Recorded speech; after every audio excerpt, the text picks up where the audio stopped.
तुम बताओ सबसे पहले, त्रिभुज समबाहुभुज है और कितनी भुजाएं हैं? शीर्ष है। त्रिभुज क्या है? त्रिभुज के 3 भुजाएं होते हैं, 3 शीर्ष होते हैं। हाँ। लेकिन इस समबाहुभुज में 4 भुजा बराबर होते हैं। इसमें त्रिभुज में 3 है, तीनों भुजाएं बराबर होती तब लेकिन त्रिभुज में तो विषमबाहु होगा। सिर्फ ना लिखना है। अच्छा लिख दो, विषमबाहु लिख दो, कोई बात नहीं। और 3 शीर्ष मतलब 3 भुजा होते हैं। हाँ, नहीं यहाँ ना नहीं लिखना है, ये लिखना है कि कितनी भुजाएं हैं और कितने शीर्ष है। लिखो। हाँ तो लिखो, शीर्ष कितने हैं? हाँ, जितनी भुजाएं उतनी शीर्ष। चलो शिल्पी, चतुर्भुज के बारे में बताओ।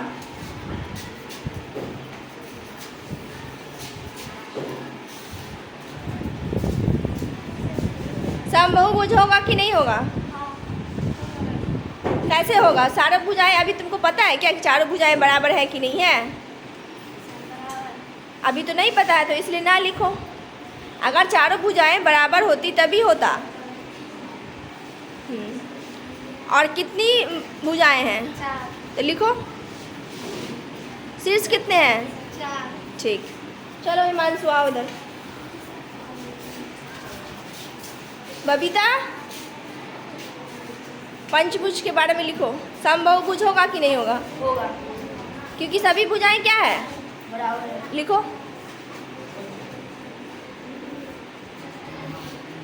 कितनी भुजाएं हैं? 5। पंचभुज में कितनी भुजाएं हैं? 5। ठीक। कितने शीर्ष? 5। चलो बबीता।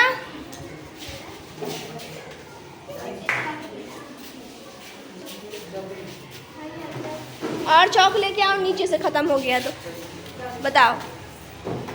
षष्ठभुज में कितनी भुजाएं होगी? लिखो। वहाँ वो नहीं लिखना, वहाँ ये लिखना है कि समबाहुभुज है कि नहीं। तो है कि नहीं है? हाँ, क्योंकि सभी भुजाएं बराबर हैं। कितनी भुजाएं?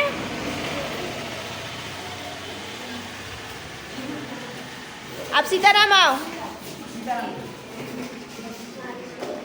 सीताराम जल्दी से आ जाओ, इतना लेट लगा रहे हो। सप्तभुज के बारे में बताओ। समबाहुभुज है। हाँ, क्यों है? क्योंकि सभी भुजाएं क्या है? बराबर। लिखो। कितनी भुजाएं होंगी? लिखिए। कितने शीर्ष होंगे? 7। अब हम लोग बनाएंगे। इसके बाद तो आप लोग समझ गए, पढ़ाए भी थे आप लोग क्लास में से पहले, और अभी प्रोजेक्ट में पढ़ना है PBL में। अब आप लोग को हमारे सपनों का घर जो हम लोग बनाएंगे उसमें देखना है कि हम कौन कौन सी आकृति का उपयोग कर रहे हैं। अभी मैं कुछ आकृति आप लोग को बताऊंगी, ठीक है? और आप लोग ये बताइए कि इस रूम में, इस कमरा में आप लोग को कौन कौन सी मैथमेटिकल आकृति जो है वो नज़र आ रही है। जल्दी बताइए। ये जो कमरा है, इस कमरे में आपको कौन कौन सी मैथमेटिकल आकृति नजर आ रही है? आयत कहाँ पर है? आयत कहाँ पर है? आयत वहाँ है। Very good. और ये खिड़की में कौन सी आकृति बन रही है? आयत क्यों बन रहा है? Very good. डरना नहीं है, गलत होगा तो कोई बात नहीं है। एक मिनट, ये क्यों हम बता रहे हैं कि आयत है? क्योंकि इसमें आमने सामने की भुजाएं बराबर है। अगर आप लोग को वर्ग मिल रहा है कहीं पे तो ढूंढिए। हाँ, तुम क्या बोले थे अजीत? गेट की आकृति कैसी है? आयत ही है, क्योंकि इसके भी क्या है? आमने सामने की भुजा क्या है? बराबर है। और कुछ ढूंढिए, और क्या मिल रहा है? बोर्ड क्या है? आयत है, इसमें भी आमने सामने की भुजा बराबर है। और घड़ी? चलिए, और कुछ आकृति वर्ग ढूंढिए। वर्ग? ब्रेंच क्या होगा? आयत होगा। इसके आमने सामने की भुजा क्या है? बराबर है।